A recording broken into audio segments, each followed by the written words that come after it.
Hello friends, welcome to Jaggu Vishay official. आज की इस वीडियो में हम वृद्धि और विकास, ग्रोथ एंड डेवलपमेंट के इम्पोर्टेंट एमसीक्यूज़ विद एक्सप्लेनेशन के पार्ट 3 को कवर करने वाले हैं। इसके पहले इससे रिलेटेड 2 वीडियोस मैंने ऑलरेडी अपने चैनल पर अपलोड कर दिया है। अगर किसी साथी ने नहीं देखा है, जाकर देख लें और अपनी तैयारी को जाँच लें। तो आज हम पार्ट 3 कंटिन्यू करेंगे और ये वीडियो भी हमारे सभी वीडियोज़ की तरह शिक्षक भर्ती और ऑल ओवर टेट्स, चाहे वो सेंट्रल टेट हो, स्टेट टेट हो या फिर किसी भी प्रकार का टेट हो, उन सभी की तैयारी करने वाले अभ्यर्थियों के लिए काफ़ी ज़्यादा इंपॉर्टेंट होने वाली है। वीडियो को लास्ट तक जरूर देखें, साथ ही क्वेश्चंस को सॉल्व करते हुए चलिए और लास्ट में अपना इसको जरूर कमेंट कीजिए।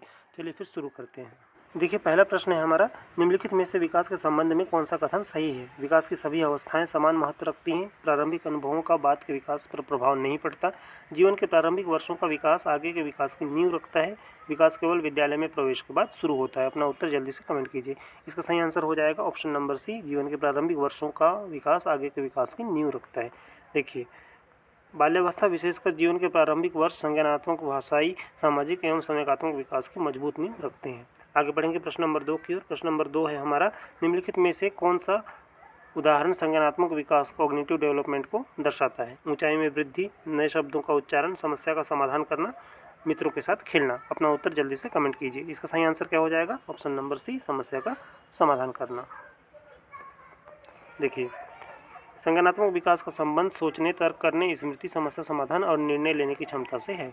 आगे बढ़ेंगे प्रश्न नंबर 3 की ओर। प्रश्न नंबर 3 है हमारा, किस स्थिति में शिक्षक विकास के सिद्धांतों का सर्वोत्तम पालन कर रहा है? सभी विद्यार्थियों को एक जैसे गृह कार्य देना, सभी विद्यार्थियों का एक ही तरीके से मूल्यांकन करना, विद्यार्थियों की व्यक्तिगत आवश्यकताओं के अनुसार शिक्षण करना, केवल मेधावी विद्यार्थियों पर ध्यान देना। अपना उत्तर जल्दी से कमेंट कीजिए। इसका सही आंसर क्या हो जाएगा? विद्यार्थियों की व्यक्तिगत आवश्यकताओं के अनुसार शिक्षण करना, ऑप्शन नंबर सी। देखिए, प्रभावी शिक्षक व्यक्तिगत भिन्नताओं को ध्यान में रखते हुए शिक्षण की योजना बनाते हैं। आगे बढ़ेंगे प्रश्न नंबर 4 की ओर। प्रश्न नंबर 4 है हमारा, विकास का कौन सा सिद्धांत बताता है कि विकास की गति अलग हो सकती है लेकिन क्रम लगभग समान रहता है? व्यक्तिगत भिन्नता, विकास का निश्चित क्रम, सामान्य से विशिष्ट या फिर निकट दूर। अपना उत्तर जल्दी से कमेंट कीजिए। इसका सही आंसर क्या हो जाएगा? ऑप्शन नंबर बी, विकास का निश्चित क्रम। आगे बढ़ेंगे। देखिए, सभी बच्चे बैठना, खड़ा होना और चलना लगभग एक ही क्रम से सीखते हैं, लेकिन समय अलग अलग हो सकता है। पांचवा प्रश्न देखते हैं। पांचवा प्रश्न है हमारा, निम्नलिखित में से कौन सा कथन सही नहीं है? ध्यान दीजिएगा, सही नहीं है बोल रहे हैं। विकास एक सतत प्रक्रिया है, वृद्धि को मापा जा सकता है, विकास केवल शारीरिक परिवर्तन है, विकास पर वंशानुक्रम और वातावरण दोनों का प्रभाव पड़ता है। अपना उत्तर जल्दी से कमेंट कीजिए। देखिए, विकास एक सतत प्रक्रिया है, बिल्कुल सही बात है। वृद्धि को मापा जा सकता है, बिल्कुल सही बात है। वृद्धि जो है वो क्वांटिटेटिव होती है और विकास पर वंशानुक्रम और वातावरण दोनों का प्रभाव पड़ता है, ये भी बिल्कुल सही बात है। लेकिन विकास केवल शारीरिक परिवर्तन है, ये जो है गलत है।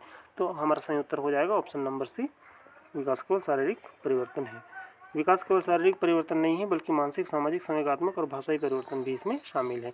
आगे बढ़ेंगे प्रश्न नंबर 6 की ओर। प्रश्न नंबर 6 है हमारा, यदि एक बालक बिना किसी विशेष प्रशिक्षण के समय आने पर चलना शुरू कर देता है तो यह मुख्यतः किसका परिणाम है? अनुकरण, अधिगम, परिपक्वता या फिर प्रेरणा? इसका सही आंसर क्या हो जाएगा? ऑप्शन नंबर सी, परिपक्वता। देखिए, चलने की क्षमता के लिए जैविक एवं तंत्रिका तंत्र की परिपक्वता आवश्यक होती है। आगे बढ़ेंगे प्रश्न नंबर 7 की ओर। देखिए, प्रश्न नंबर 7 है हमारा, निम्नलिखित में से कौन सा कथन व्यक्तिगत भिन्नता को सबसे अच्छी तरह स्पष्ट करता है? सभी बच्चे समान तरीके से सीखते हैं, सभी बच्चों की बुद्धि समान होती है, प्रत्येक बालक अपनी गति और शैली से विकास करता है, सभी बच्चों की रुचियाँ समान होती है। अपना आंसर जल्दी से कमेंट कीजिए। इसका सही आंसर क्या हो जाएगा? प्रत्येक बालक अपनी गति और शैली से विकास करता है, ऑप्शन नंबर सी। देखिए, प्रत्येक बालक की सीखने की गति, रुचि और योग्यता और क्षमता अलग होती है। आगे बढ़ेंगे प्रश्न नंबर 8 की ओर। प्रश्न नंबर 8 है हमारा, विकास का कौन सा आयाम मुख्य रूप से आत्मनियंत्रण, भावनाओं की अभिव्यक्ति तथा संवेदनाओं से संबंधित है? शारीरिक विकास, फिजिकल डेवलपमेंट, सामाजिक विकास, सोशल डेवलपमेंट, संवेगात्मक विकास, इमोशनल डेवलपमेंट या फिर भाषाई विकास, लैंग्वेज डेवलपमेंट? अपना आंसर जल्दी से कमेंट कीजिए। इसका सही आंसर हो जाएगा ऑप्शन नंबर सी, संवेगात्मक विकास। देखिए, भावनाओं को समझना, नियंत्रित करना तथा उचित ढंग से व्यक्त करना संवेगात्मक विकास का भाग है। आगे बढ़ेंगे। प्रश्न नंबर 10 है हमारा, निम्नलिखित में से कौन सा कथन वृद्धि और विकास के संबंध में सर्वाधिक उपयुक्त है? वृद्धि समाप्त होने पर विकास भी समाप्त हो जाता है, विकास वृद्धि से अधिक व्यापक अवधारणा है, वृद्धि केवल मानसिक परिवर्तन है, दोनों का कोई संबंध नहीं है। अपना आंसर जल्दी से कमेंट कीजिए। इसका सही उत्तर क्या हो जाएगा? ऑप्शन नंबर बी, विकास वृद्धि से अधिक व्यापक अवधारणा है। देखिए, वृद्धि विकास का एक भाग है, जबकि विकास में जीवन के सभी आयामों का परिवर्तन शामिल होता है। आगे बढ़ेंगे प्रश्न नंबर 11 की ओर। प्रश्न नंबर 11 है हमारा, यदि किसी बच्चे को समृद्ध भाषाई वातावरण मिलता है तो उसका सबसे अधिक प्रभाव किस विकास पर पड़ेगा? शारीरिक विकास, भाषाई विकास, नैतिक विकास, जैविक विकास। अपना आंसर जल्दी से कमेंट कीजिए। देखिए भाषा की बात हो रहा है तो ये इसका प्रभाव जो है सबसे ज़्यादा भाषाई विकास पर पड़ेगा। ऑप्शन नंबर 20 का सही आंसर हो जाएगा। देखिए भाषा सीखने के लिए समृद्ध वातावरण अत्यंत महत्वपूर्ण होता है। आगे बढ़ेंगे। प्रश्न नंबर 12 है हमारा, निम्नलिखित में से कौन सा विकास का सामान्य सिद्धांत है? विकास हमेशा एक ही गति से होता है, विकास की दिशा निश्चित होती है, विकास केवल विद्यालय पर निर्भर करता है, विकास केवल आनुवंशिक होता है। अपना आंसर जल्दी से कमेंट कीजिए। इसका सही उत्तर हो जाएगा ऑप्शन नंबर बी, विकास की दिशा निश्चित होती है। देखिए विकास निश्चित दिशा और क्रम का पालन करता है, हालांकि उसकी गति अलग हो सकती है। आगे बढ़ेंगे। अगला प्रश्न है हमारा, एक बच्चा पहले बड़े वृत्त बनाता है, फिर छोटे आकार और अंत में सुंदर अक्षर लिखता है। यह किस सिद्धांत का उदाहरण है? देखिए सामान्य से विशिष्ट, सिंपल टू स्पेसिफिक है, व्यक्तिगत भिन्नता, इंडिविजुअल डिफरेंस का है, संवेगात्मक विकास, इमोशनल डेवलपमेंट का है, या फिर सामाजिक विकास, सोशल डेवलपमेंट का है। देखिए सबसे पहले बच्चा वृत्त बना रहा है, फिर छोटे आकार और अंत में सुंदर अक्षर लिख रहा है, तो एक इसका उदाहरण हो जाएगा, ये हो जाएगा ऑप्शन नंबर ए, सामान्य से विशिष्ट का एग्जाम्पल। देखिए पहले सामान्य एवं सरल कौशल विकसित होते हैं, फिर विशिष्ट एवं जटिल कौशल विकसित होते हैं। प्रश्न नंबर 14 है हमारा, बाल विकास के अध्ययन का मुख्य उद्देश्य क्या है? केवल परीक्षा में अंक बढ़ाना, केवल बुद्धि का मापन करना, बालक के समग्र विकास को समझना, केवल शारीरिक वृद्धि का अध्ययन करना। अपना उत्तर जल्दी से कमेंट कीजिए। इसका सही उत्तर हो जाएगा ऑप्शन नंबर सी, बालक के समग्र विकास को समझना। देखिए बाल विकास का उद्देश्य बालक के सभी विकासात्मक आयामों को समझना है। आगे बढ़ेंगे। अगला प्रश्न है हमारा, एक शिक्षक विद्यार्थियों की त्रुटियों को सीखने का अवसर मानता है, यह किस प्रकार के दृष्टिकोण को दर्शाता है? बाल केंद्रित शिक्षण, दंडात्मक शिक्षण, पारंपरिक शिक्षण, प्रतियोगी शिक्षण। अपना उत्तर जल्दी से कमेंट कीजिए। इसका सही उत्तर हो जाएगा ऑप्शन नंबर ए, बाल केंद्रित शिक्षण, चाइल्ड सेंट्रड एजुकेशन। आधुनिक शिक्षा में त्रुटियों को सीखने की प्रक्रिया का स्वाभाविक भाग माना जाता है। आगे बढ़ेंगे। प्रश्न नंबर 16 है हमारा, विकास के संदर्भ में पूर्वानुमेय प्रतिरूप, प्रेडिक्टेबल पैटर्न का क्या अर्थ है?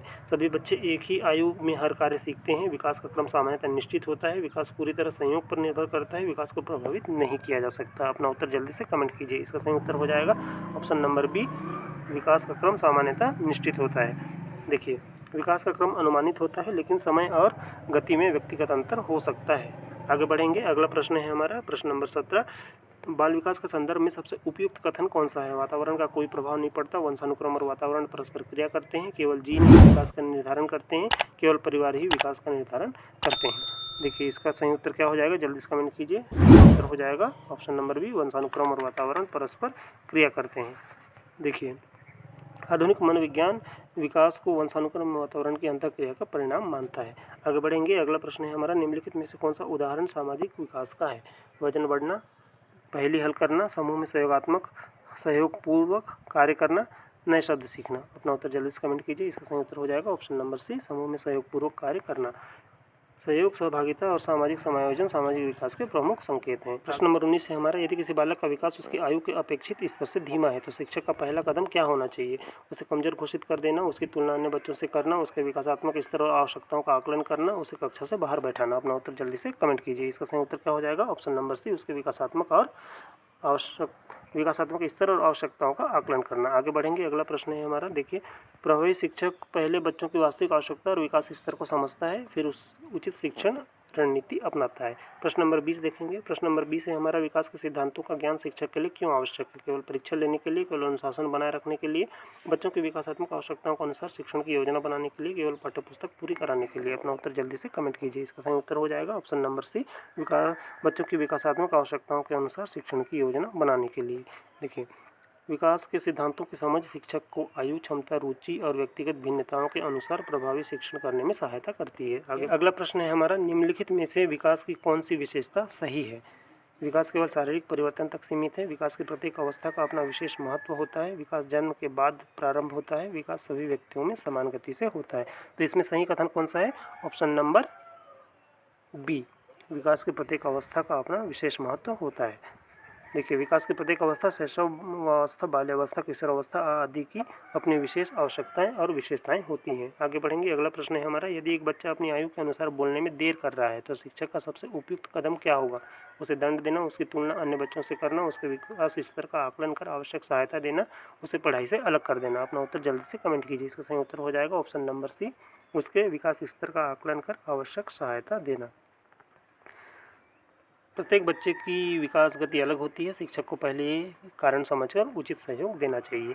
आगे बढ़ेंगे, अगला प्रश्न है हमारा, निम्नलिखित में से कौन सा विकास का मात्रात्मक क्वांटिटेटिव परिवर्तन है? निर्णय लेने की क्षमता बढ़ना, नैतिक समझ विकसित होना, शब्दावली में सुधार होना, शरीर की लंबाई बढ़ना।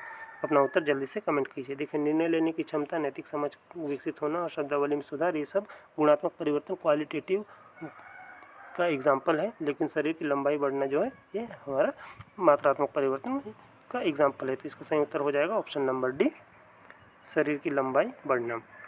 लंबाई, वजन और शरीर का आकार मात्रात्मक परिवर्तन है, जबकि अन्य गुणात्मक परिवर्तन है। आगे बढ़ेंगे, अगला प्रश्न है हमारा, एक बालक पहले अपने पूरे हाथ से गेंद फेंकता है, बाद में केवल कलाई और उंगलियों का प्रभावी उपयोग करने लगता है। यह किस सिद्धांत का उदाहरण है? सामान्य से विशिष्ट है, जनरल टू स्पेसिफिक, या फिर निकट दूर है, प्रोक्सिमल डिस्टल, मस्तकाधोमुखी है, सिफेलोकॉर्डल, या फिर व्यक्तिगत भिन्नता है, इंडिविजुअल डिफरेंस। अपना आंसर जल्दी से कमेंट कीजिए। तो देखिए, ये जो एग्जाम्पल है ये है निकट दूर या फिर प्रोक्सिमल डिस्टल का। प्रोक्सिमल डिस्टल में क्या होता है, विकास जो है शरीर के केंद्र से बाहरी अंगों की ओर होता है। आगे बढ़ेंगे, अगला प्रश्न है हमारा, निम्नलिखित में से कौन सा कथन सही है? विकास को केवल IQ से मापा जा सकता है, विकास केवल वातावरण का परिणाम है, विकास बहुआयामी प्रक्रिया है, विकास केवल बचपन तक सीमित है। अपना उत्तर जल्दी से कमेंट कीजिए। इसका सही उत्तर हो जाएगा ऑप्शन नंबर सी, विकास बहुआयामी प्रक्रिया है। विकास में शारीरिक, मानसिक, सामाजिक, भाषाई, संवेगात्मक और नैतिक सभी आयाम शामिल होते हैं। अगला प्रश्न देखेंगे, प्रश्न नंबर 26 है हमारा, एक बच्चा पहले चित्रों को पहचानता है, फिर शब्द पढ़ता है और बाद में अनुच्छेद पढ़ने लगता है।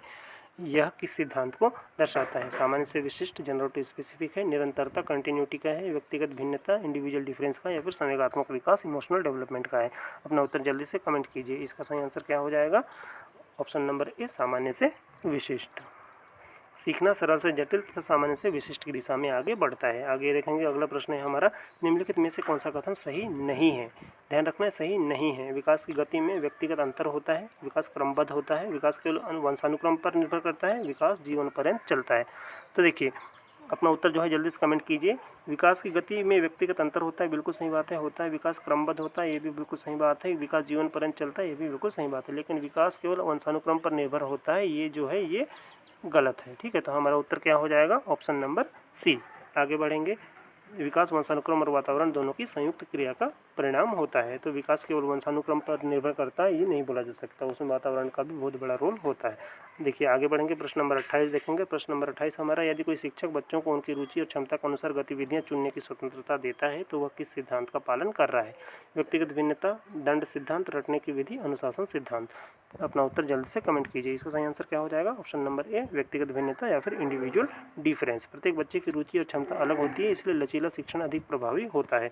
आगे बढ़ेंगे, अगला प्रश्न हमारा, निम्नलिखित में से कौन सा उदाहरण संवेगात्मक विकास का है? गणित का प्रश्न हल करना, ऊंचाई बढ़ना, क्रोध पर नियंत्रण रखना, नए शब्द सीखना। अपना उत्तर जल्दी से कमेंट कीजिए। देखिए, संवेग की बात हो रही है, संवेग यानी इमोशन के अंतर्गत इसमें जो है हमारा क्रोध आएगा, तो फिर ऑप्शन नंबर सी, क्रोध पर नियंत्रण रखना, इसका सही आंसर हो जाएगा। भावनाओं को समझना और नियंत्रित करना संवेगात्मक विकास का भाग है। आगे बढ़ेंगे, अगला प्रश्न है हमारा, विकास का कौन सा सिद्धांत यह स्पष्ट करता है कि कोई भी अवस्था पूरी तरह अलग नहीं होती? विकास निरंतर होता है, विकास केवल शारीरिक होता है, विकास समान गति से होता है, विकास केवल परिपक्वता पर निर्भर करता है। अपना उत्तर जल्दी से कमेंट कीजिए। इसका सही आंसर हो जाएगा ऑप्शन नंबर ए, विकास निरंतर होता है। विकास की प्रत्येक अवस्था अगली अवस्था से जुड़ी होती है और निरंतर आगे बढ़ती रहती है। अगला प्रश्न देखेंगे, इस स्थिति में शिक्षक विकास के सिद्धांतों के अनुरूप कार्य कर रहा है। सभी विद्यार्थियों को समान समय में कार्य पूरा करने के लिए बाध्य करना, सभी विद्यार्थियों की तुलना करना, अलग अलग सीखने की गति को स्वीकार करना, केवल तेज विद्यार्थियों को अवसर देना। अपना उत्तर जल्दी से कमेंट कीजिए। इसमें देखिए, इसका सही उत्तर हो जाएगा ऑप्शन नंबर सी, अलग अलग सीखने की गति को स्वीकार करना। प्रभावी शिक्षक बच्चों की सीखने की गति में अंतर को स्वीकार करता है, इंडिविजुअल डिफरेंस का एग्जाम्पल है, व्यक्तिगत भिन्नता का। आगे बढ़ेंगे, अगला प्रश्न देखेंगे। अगला प्रश्न हमारा, निम्नलिखित में से कौन सा विकास का बाह्य इन्वायरमेंटल कारक है? गुणसूत्र, हार्मोन, पोषण, आनुवंशिकता। अपना आंसर जल्दी से कमेंट कीजिए। देखिए, गुणसूत्र यानी कि क्रोमोसोम, हार्मोन और आनुवंशिकता जेनेटिकल, ये जो है ये हमारे इंटरनल फैक्टर्स हैं, लेकिन ये जो पोषण है ये हमारा एक्सटर्नल फैक्टर्स है, बाह्य कारक है, इन्वायरमेंटल फैक्टर है।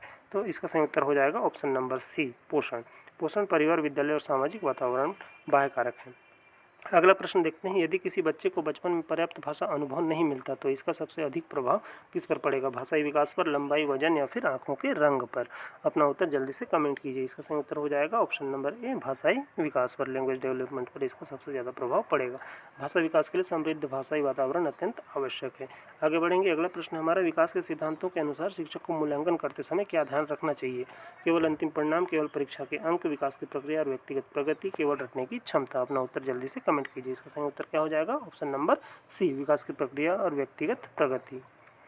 आधुनिक मूल्यांकन केवल परिणाम नहीं बल्कि सीखने की प्रक्रिया और व्यक्तिगत प्रगति पर भी ध्यान देता है। देखिए प्रश्न नंबर 35 हमारा, निम्नलिखित में से कौन सा उदाहरण गुणात्मक विकास का है? वजन बढ़ना, ऊंचाई बढ़ना, तार्किक चिंतन में सुधार होना, हाथ की लंबाई बढ़ना?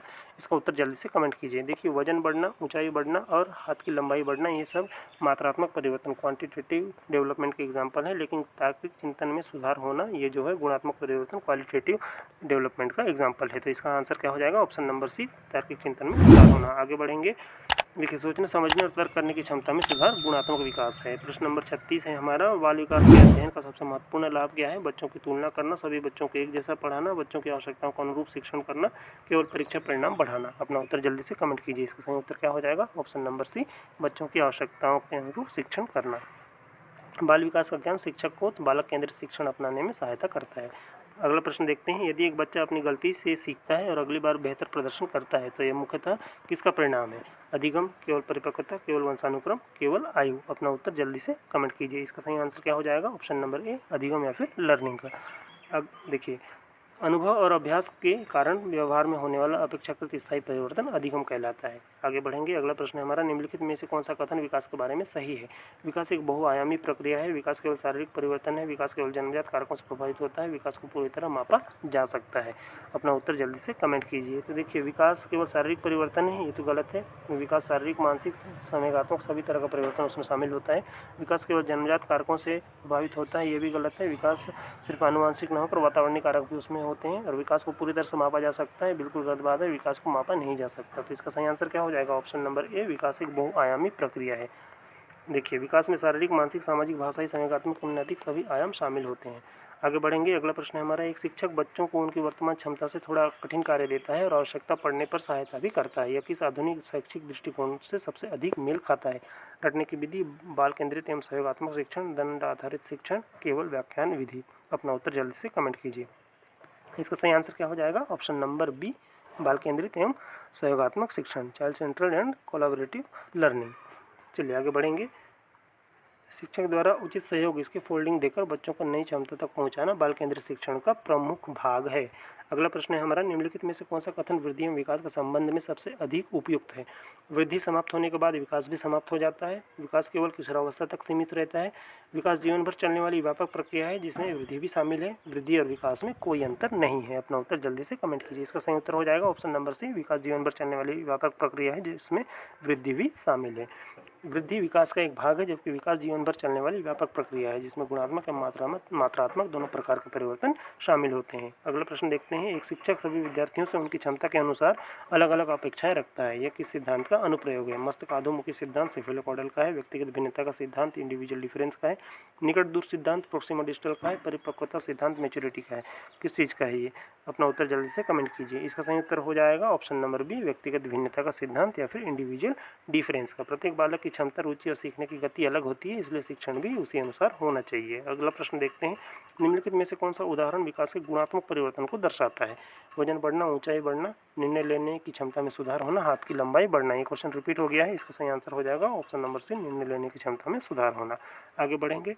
निर्णय क्षमता, तर्क शक्ति और सोच में सुधार गुणात्मक विकास के परिणाम है, उदाहरण है। अगला प्रश्न है हमारा, यदि किसी बालक का शारीरिक विकास सामान्य है लेकिन सामाजिक समायोजन में कठिनाई है तो शिक्षक को क्या करना चाहिए? केवल शारीरिक विकास पर ध्यान देना चाहिए, बच्चे को दंड देना चाहिए, सामाजिक कौशल विकसित करने वाली गतिविधियां कराना चाहिए, उसे अन्य बच्चों से अलग रखना चाहिए? अपना आंसर जल्दी से कमेंट कीजिए। इसका सही उत्तर हो जाएगा ऑप्शन नंबर सी, सामाजिक कौशल विकसित करने वाली गतिविधियां कराना। शिक्षक को सहयोगात्मक खेल, समूह कार्य, सहभागिता आधारित गतिविधियों के माध्यम से सामाजिक विकास को बढ़ावा देना चाहिए। आगे बढ़ेंगे। अगला प्रश्न हमारा, विकास के किस सिद्धांत के अनुसार जटिल व्यवहार सरल व्यवहारों के आधार पर विकसित होते हैं? सामान्य से विशिष्ट, व्यक्तिगत भिन्नता, निरंतरता, परिपक्वता? अपना उत्तर जल्दी से कमेंट कीजिए। तो इसका सही आंसर क्या हो जाएगा? ऑप्शन नंबर ए, सामान्य से विशिष्ट। देखिए पहले सरल कौशल विकसित होते हैं, फिर उन्हीं के आधार पर जटिल कौशल विकसित होते हैं। अगला प्रश्न देखेंगे। अगला प्रश्न हमारा, एक शिक्षक बच्चों को गतिविधियों के माध्यम से सीखने का अवसर देता है, यह किस प्रकार की शिक्षा का उदाहरण है? बाल केंद्रित शिक्षा है, रटने पर आधारित शिक्षा है, दंडात्मक शिक्षा है, व्याख्यान प्रधान शिक्षा है? अपना उत्तर जल्दी से कमेंट कीजिए। इसका सही आंसर हो जाएगा ऑप्शन नंबर ए, बाल केंद्रित शिक्षा, चाइल्ड सेंट्रल एजुकेशन। गतिविधि आधारित शिक्षण बच्चों को सक्रिय रूप से सीखने का अवसर देता है। अगला प्रश्न देखते हैं। बाल विकास के संदर्भ में निम्नलिखित में से कौन सा कथन सही है? विकास की सभी अवस्थाएं एक दूसरे से स्वतंत्र होती हैं। प्रत्येक विकासात्मक अवस्था अगली अवस्था को प्रभावित करती है। विकास केवल विद्यालय में होता है। विकास केवल परिवार पर निर्भर करता है। इसका सही उत्तर जल्दी से कमेंट कीजिए। इसका सही उत्तर क्या हो जाएगा? ऑप्शन नंबर बी, प्रत्येक विकासात्मक अवस्था अगली अवस्था को प्रभावित करती है। विकास की प्रत्येक अवस्था अगली अवस्था की आधारशिला होती है। अगला प्रश्न देखते हैं। यदि कोई बच्चा अपनी गलतियों का विश्लेषण करके भविष्य में उन्हें सुधारता है तो यह मुख्यतः किस विकास से संबंधित है? शारीरिक विकास है, फिजिकल डेवलपमेंट, संज्ञानात्मक विकास है, कॉग्निटिव डेवलपमेंट, जैविक विकास है या फिर नैतिक विकास है? कौन सा है ये बताइए जल्दी से। अपना आंसर जो है कमेंट कीजिए। इसका सही उत्तर क्या हो जाएगा? ऑप्शन नंबर बी, संज्ञानात्मक विकास या फिर कॉग्निटिव डेवलपमेंट। आत्मचिंतन, विश्लेषण और समस्या समाधान संज्ञानात्मक विकास के महत्वपूर्ण अंग हैं।